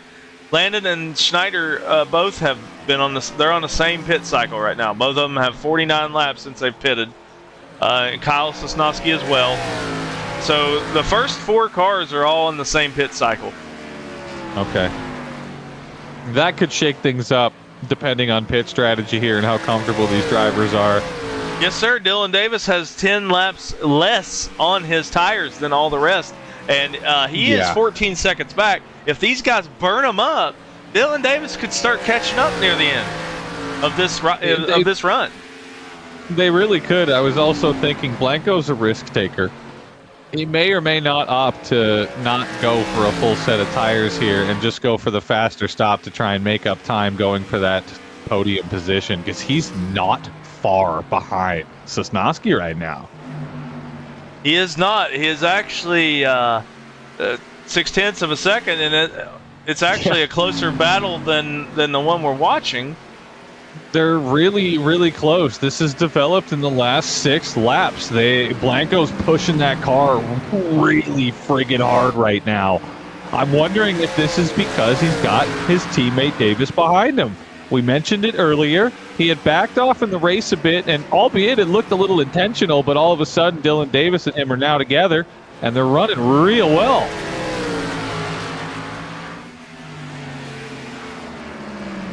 It'd be good for Blanco to get a podium. It would be. I think it's well deserved. That guy's been so consistent in 4th place the entire season. He's been clean. He's led laps. Has he led laps? He has. He has led exactly 1 lap in this race. More laps than I've led. Yes, sir. And right now, Schneider is a second back. That can't be intentional. I think Landon's just running. Landon, he got the pole. I mean, he could win this race from the pole position. Schneider had a bad qualifying session. We kind of suspected it might have been intentional because, I mean, he's had 15 poles in a row, but maybe not. Maybe this is his kryptonite. It might have not been intentional. It could have been a bad warm-up lap, and his tires really weren't as trusted, or he was a little too trusting of colder tires than he thought they were. You never know what happens, man. I've spun out on a lap, and then all of a sudden I've got, 45 seconds left to do something great? It's just not going to happen.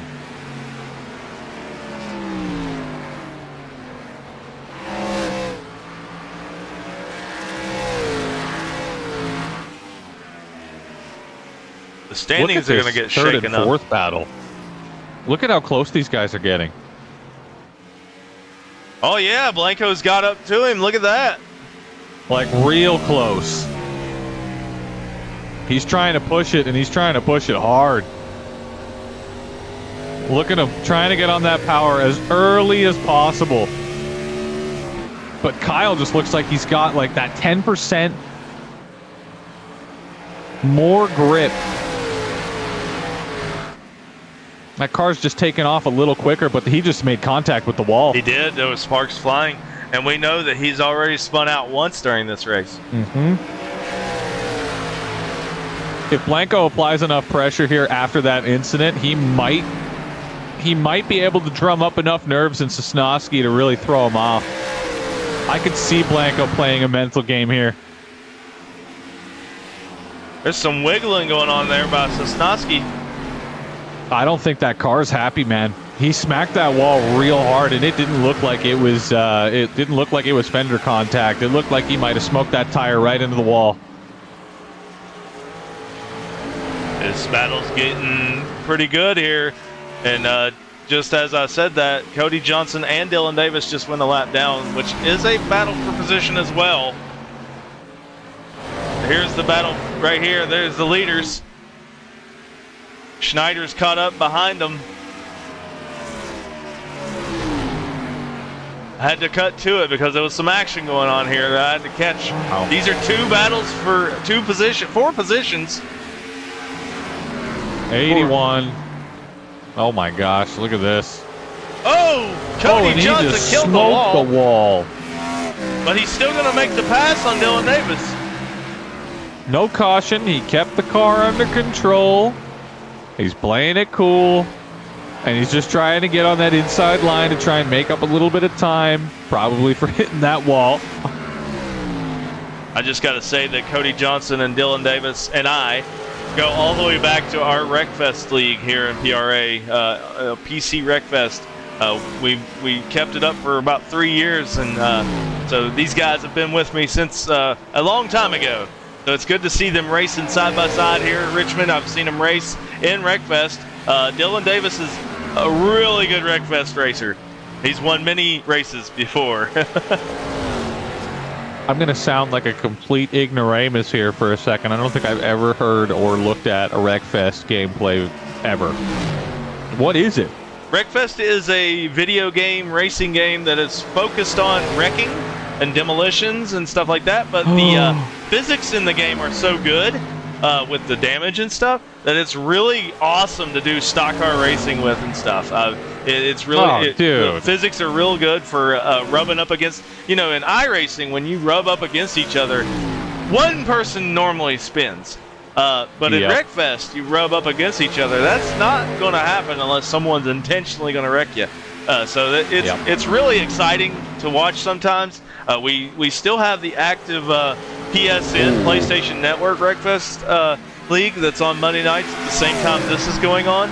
But our PC Wreckfest League is taking a break for now because I was the host of that for the most part. And I moved over to iRacing. And so since then, I brought a couple of the guys with me from Wreckfest, which is two of them are here. Flashbang, who is Shannon Milliken, he's our admin. He's another one.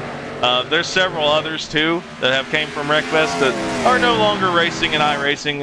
But yeah, it was a hard transition at first. Reminds me of Twisted Metal, the way you describe it.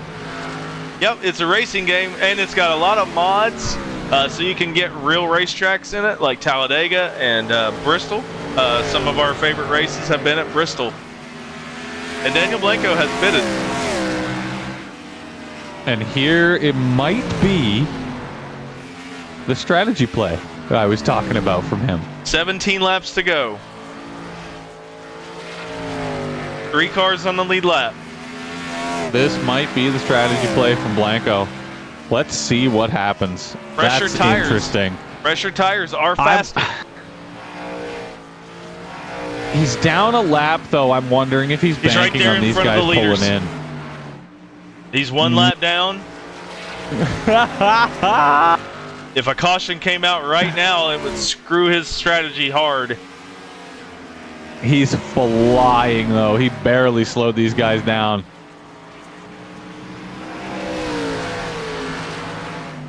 You know what he might be doing? He might be giving Landon a clean draft. Could be. 15 laps to go. I can totally see him. I can totally see him doing that. Give the leader a clean draft right in front of him out of the pits. Try and make up as much time as you possibly can with absolutely no competition in front of you. Smart. With 14 laps to go, anything could happen. We could have another caution. It would screw up a lot of strategy right there. Cody Johnson would be the lucky dog right now if a caution were to come out. Now that would feel really good for him because he got super unlucky early on. He sure did. It's really weird to see someone pulling away from Jacob Schneider. That never happens this late in a race. We're going to ride on board with the 24 DuPont car of Landon Lacey.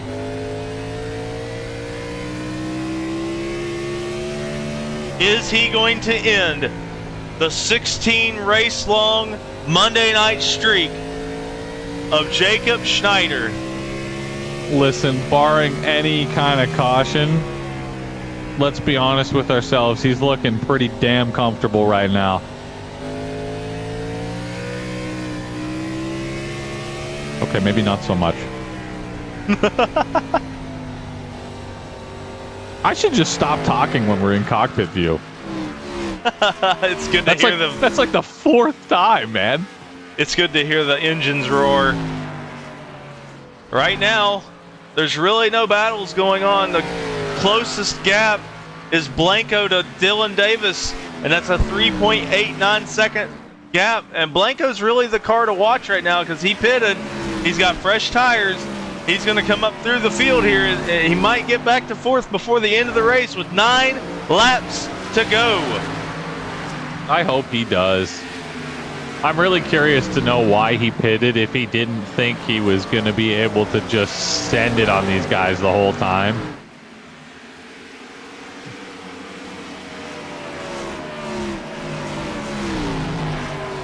He's working his way through the field now. He's coming up close to Sosnowski. Aggressively close to Sosnowski. And he's going to make the pass on Dylan Davis's next corner probably. And Dylan is pulling to the outside to let him go. He is flying right now, man. And Cody Johnson is the next car up. Actually, it's is he going to be able to do... That was only 9-7, and he just went up 7, 8-5?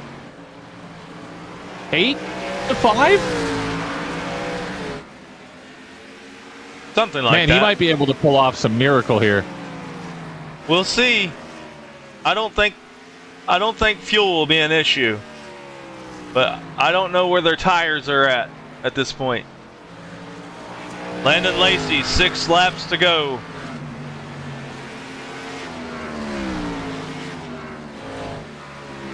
There's a 3-second gap from Daniel Blanco to Cody Johnson for fourth. Cody Johnson could get his highest finish since Daytona, which, yeah, that's the last time he raced, I think. 5 laps to go. Landon Lacey has led 121 laps so far. That's wild. With 4 laps to go this time by.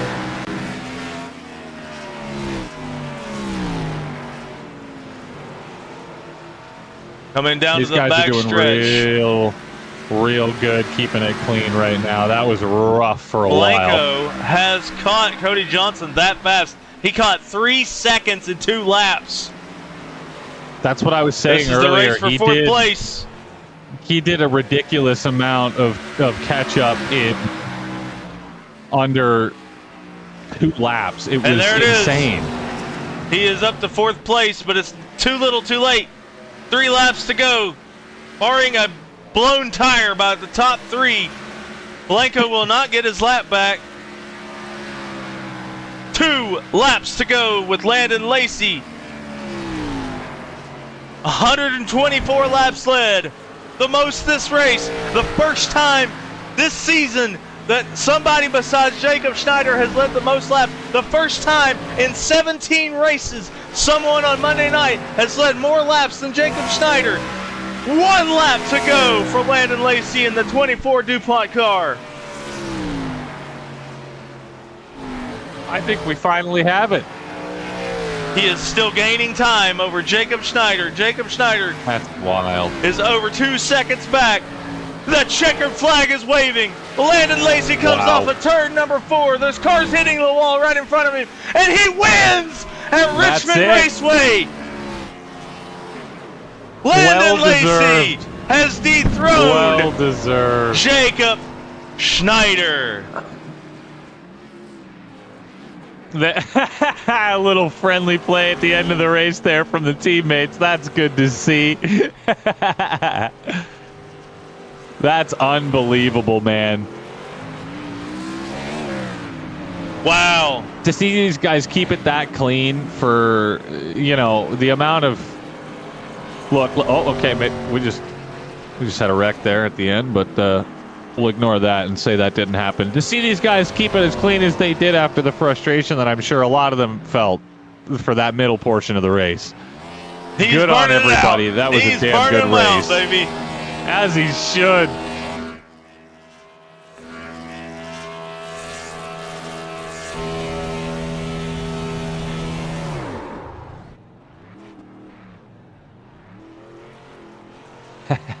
Well-deserved victory for Landon Lacey. The Jacob Schneider Racing Team wins another one. So the Jacob Schneider Racing Team is still undefeated. Are we going to pull the ESPN here and say that Jacob Schneider's team has won 17 in a row and just continue the streak? We definitely Listen, could. We definitely these are could do not that. the Toronto. No. These are not the Toronto Maple Leafs. We do not live in perpetual depression around here. Okay, these guys. Landon crushed that. He deserves that. He deserves to take that podium. So it looks like third place has to go and can't interview. That's Kyle Sosnowski. So it looks like we'll be interviewing Jacob Schneider and Landon Lacey. I'm going to let you take these, Justin, and hop off. I will say thank you, everybody, really quickly, and I really appreciate the really good racing. Everyone did a fantastic job tonight. Congratulations to Landon, if I don't speak to him. Cheers, Justin. Thank you, Jacob. Jacob O'Keefe, everyone. Thanks for being in the booth with us. We appreciate it. I got you, buddy. Well, since we don't have third, I'm going to pull in fourth. Fourth place, since we don't have third place, Daniel Blanco of Grid Finder and of Sunset Bend Racing. How's it going, man? Fourth place. That was a pretty cool watch there at the end, watching you try to come back with that late race pit stop. Yeah, I was trying something different there. Like, I had nothing for them. You know what I'm saying? Like, I had no pace for the top two, and I was like just elbows out against Kyle. So I was like, okay, well, I'll stop. I'll take two, and we'll see if I get a yellow or get lucky, or at least I'll have fun trying. So yeah, man. I'm Hey, fourth man. place again, so Yep. I couldn't quite get on the podium, but whatever. It's what it is. Yep, we addressed it during the broadcast that you finished fourth almost every race, and yeah, just still shy of the podium, but still consistent, still third place in the points, especially after Thomas Coonan's mishap. You might have gained some points on him. Yeah, that's right. That was too bad. He had good pace too, man. Like him and Kyle and I, and you know what? Jerry too. Like Jerry was quick. Poor He guy was. he was a lap down all night. Yeah, And, he got wrecked like, early. You know, if that guy had a fair shot at getting back on the lead lap, and we had a late yellow or something, not late, but you know what I'm saying, something towards the end with a 20 lap run, I'm curious, man. Like he could have given a podium a real run there. But yeah, you're right. I didn't even think about Coonan getting into the accident. I was just focused on not wrecking that thing. Well, we appreciate you being with us. You want to make any shout outs before we go? Oh boy. Pretty sure my mom is watching. I don't know if she's turned it off yet. She just texted me saying congrats on fourth, so she's watching. She always does. So, and maybe my buddy Josh. I'm not too sure if he's watching. The Grid Finder team, you guys for helping us put this on. I seriously look forward to these races every week. I don't get enough practice. I don't perform where I want to perform, but like I have so much fun driving these things, man. So thanks to those who watch, and thanks to you and Shannon for officiating. And there's going to be names I forget, but the whole PRA team. Love you guys.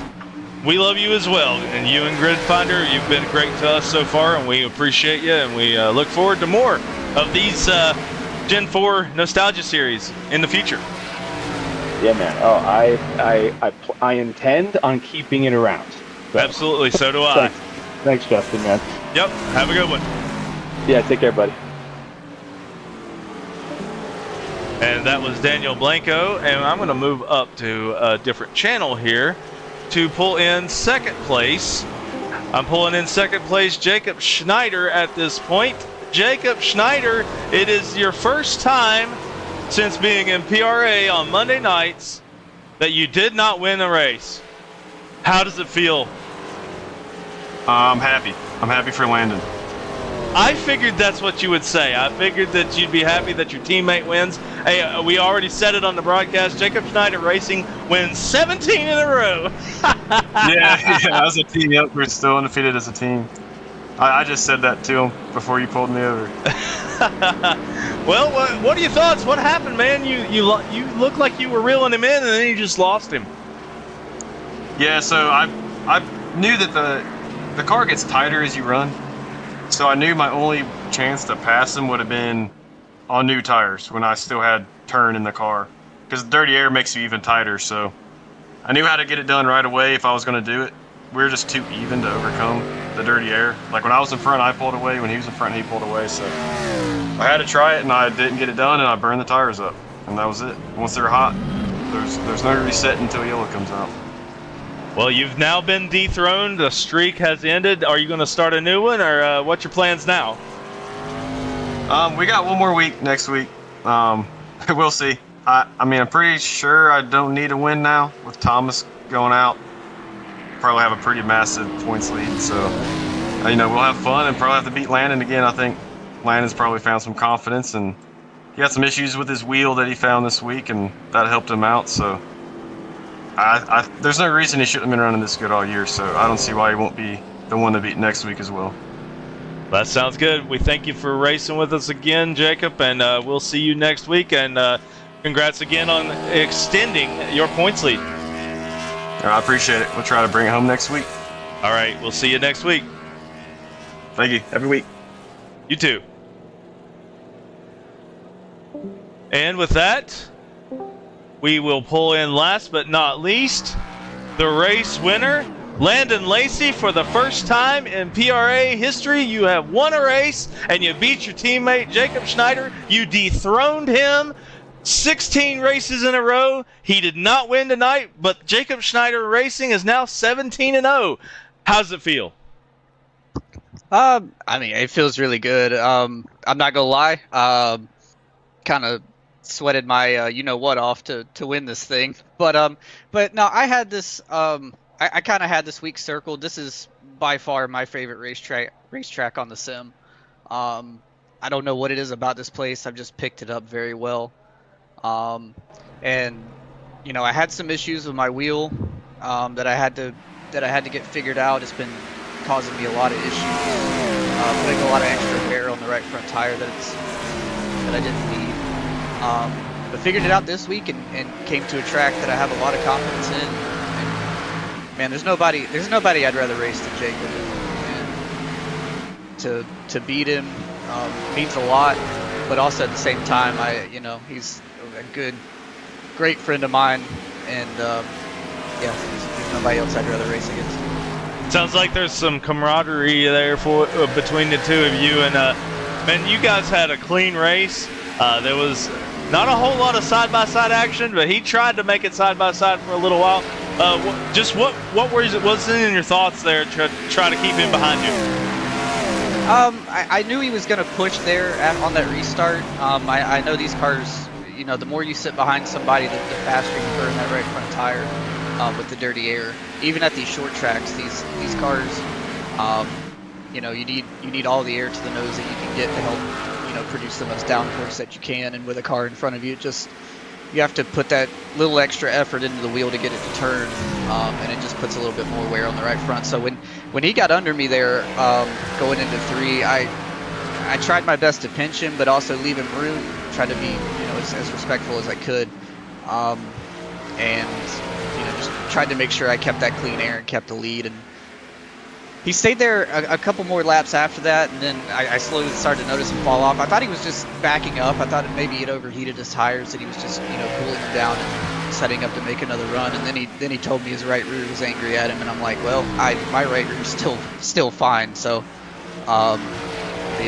in all, just like I said, I work with him in real life. I help him work on his race car in real life, and like I said, there's nobody I'd rather race against. Yes, sir. That was a great performance. What were your thoughts on 7 cautions? That's the most we've had all season long. I mean, the most we've had all season long was 2. This time we got 7. What just goes through your head whenever you're leading and stuff? Whenever you get that many cautions? I mean, I had already planned. I told Jacob before the race it was probably going to be 3 or 4 cautions, and we exceeded that. So, but it's just a mental reset. If you have a good lead, like I was sitting there for the last 50 laps going, please no caution, because I'm not a short I'm not a short stint kind of guy.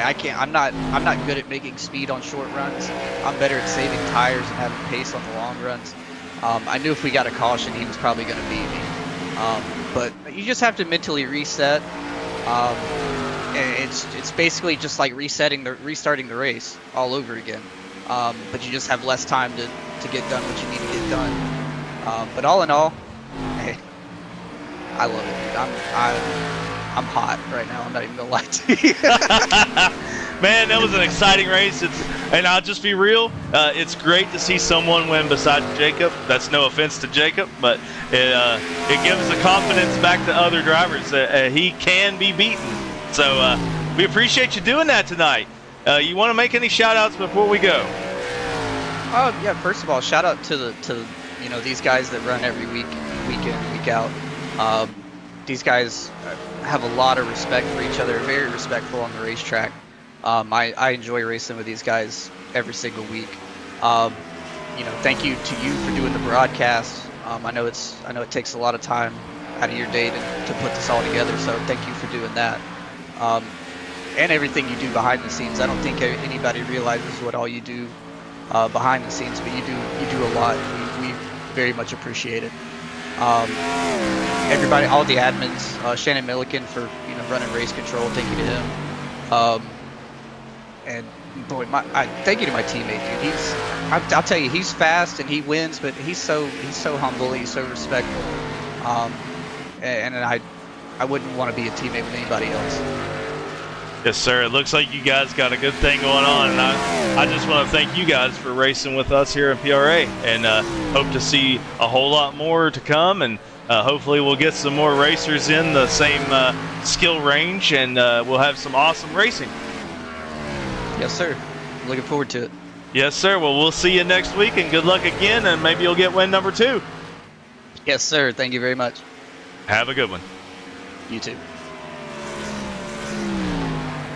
And with that, that was Landon Lacey, our winner for the first time since 2 seasons ago.